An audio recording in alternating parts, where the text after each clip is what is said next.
grosse iguane qui se baladerait avec 10 personnes sur le dos. Ça, c'est des choses que j'ai dessinées. Avez-vous un scoop à nous donner ? Oui.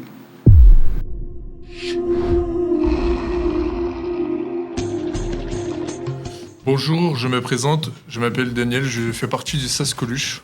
Bonjour, je m'appelle Chiméo Lapôtre, je fais aussi partie du SAS Coluche. Bonjour, je m'appelle Luna, je fais partie du programme de réussite éducative.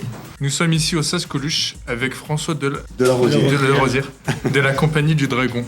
Bienvenue. Alors, François Delarosière, de la Compagnie La Machine. La Compagnie du Dragon, c'est ceux qui gèrent le Dragon de Calais.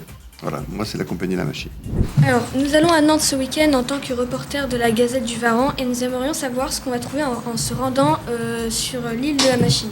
Quand vous allez arriver sur l'île de Nantes, vous allez voir le site qui s'appelle Les Machines de l'île. Et c'est un site qui est visitable, qui héberge le Grand Éléphant, la Galerie des Machines, avec tout un bestiaire dédié à un futur projet qui s'appelle l'Arbre Héron. Vous allez avoir la chance de visiter l'atelier de la Compagnie La Machine. Et c'est dans le cadre du projet des Machines de l'île. Alors le lieu s'appelle l'île de Nantes, le projet s'appelle Les Machines de l'île. Vous l'appelez l'île aux machines, mais pourquoi pas. Combien de temps dure un projet de l'imagination à la fabrique ? Alors chaque projet est unique. Prenons l'exemple par exemple du Dragon de Calais. L'idée, le projet est apparu avec l'arrivée de Longmât et de l'araignée à Calais, je crois que c'était en 2017. Et il a fallu 2 ans pour réaliser le Dragon, et le Dragon est né à Calais en 2019. Donc entre l'idée et la construction du Dragon, c'était 2015, 4 années. 4 années. C'est en 2015 que Longmât a débarqué à Calais. Donc il a fallu 1 an pour y penser, y réfléchir, et ensuite inventer le projet, et 2 ans et demi pour construire la machine. Combien coûte la fabrication d'une machine ? Ça dépend de la taille de la machine et de sa fonction. Si c'est une machine de spectacle, comme nos araignées géantes, il y a 25 ans, elle coûtait à peu près 1 million, 1,5 million d'euros. Mais quand c'est une machine de ville, comme le Grand Éléphant, le Longmât ou le Minotaure ou encore le Dragon de Calais, c'est plus coûteux. Alors, le Longmât coûtait 2,5 millions d'euros, comme le Minotaure. Mais le Dragon de Calais, qui est la plus grosse machine qu'on ait jamais construite, qui fait 75 tonnes, 35 mètres de long, le Dragon de Calais a coûté 4,5 millions d'euros. Alors, nous savons que le Varan de voyage est en construction avant son arrivée sur Calais. À quel état de fabrication sera le Varan quand nous nous rendrons à Nantes ?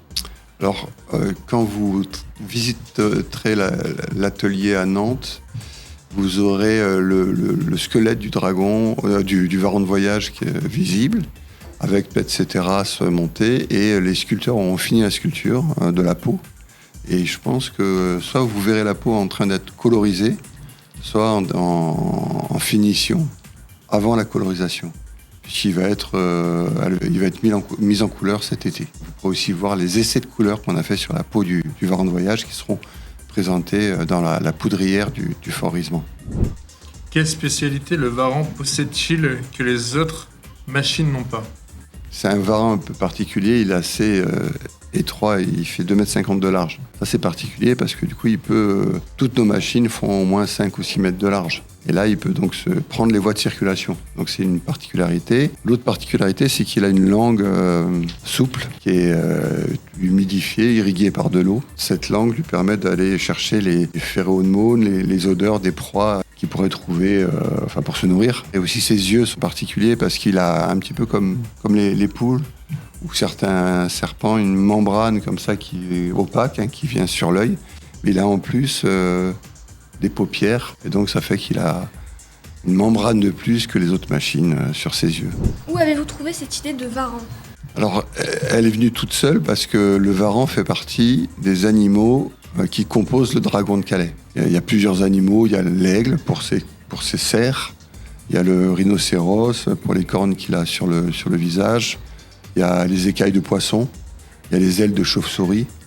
Et le dragon, en fait, depuis qu'il est arrivé à Calais, il émet un signal puissant, mais que l'homme ne peut pas entendre, une vibration, on ne sait pas ce que c'est, qui appelle tous les éléments qui font partie de son corps, qui constituent son corps de dragon, à venir vers lui et se rapprocher de Calais pour s'installer avec lui à Calais, pour lui donner plus de puissance. Voilà.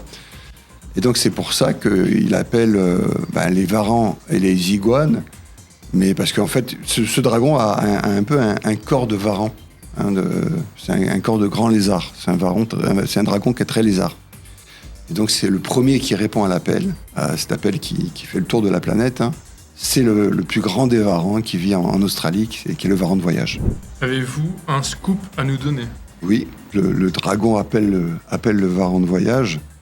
Le varan se rapproche de Calais, mais la porte sacrée qui maintient en fait le monde du dessous avec ses galeries, ses univers, ses géants, ses titans et ses chimères du monde du dessus, notre monde. La pierre par laquelle le dragon est arrivé à Calais est un petit peu déplacée et laisse un passage ouvert. Et on pense qu'une créature maléfique débarquait à Calais au mois de novembre pour empêcher l'union du dragon et du varan.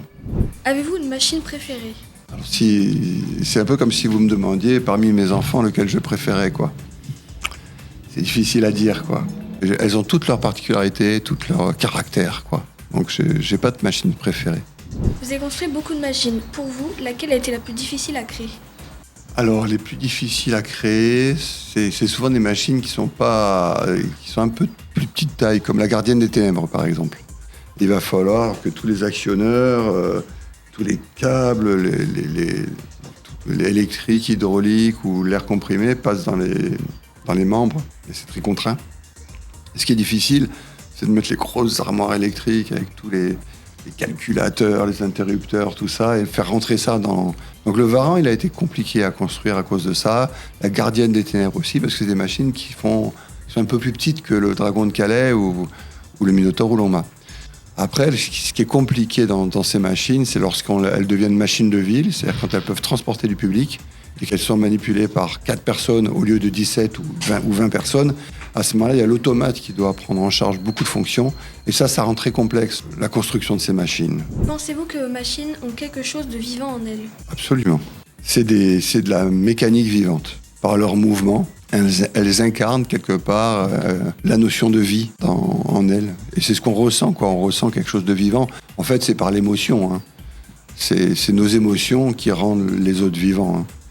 Sans émotion, on n'a pas de relation en fait humaine. Et donc, comme on arrive à créer des émotions et une relation avec ces machines, je considère que c'est de la biologie mécanique, c'est des machines vivantes. Mais évidemment, le vivant, c'est autre chose. Tout ce qu'on fait joue sur ce paradoxe de rendre ces machines vivantes. Avec cette considération, je pense que nos machines sont vivantes. Voilà, c'est de la biologie mécanique. Merci d'avoir répondu à nos questions. Avec grand plaisir. Merci pour vos questions.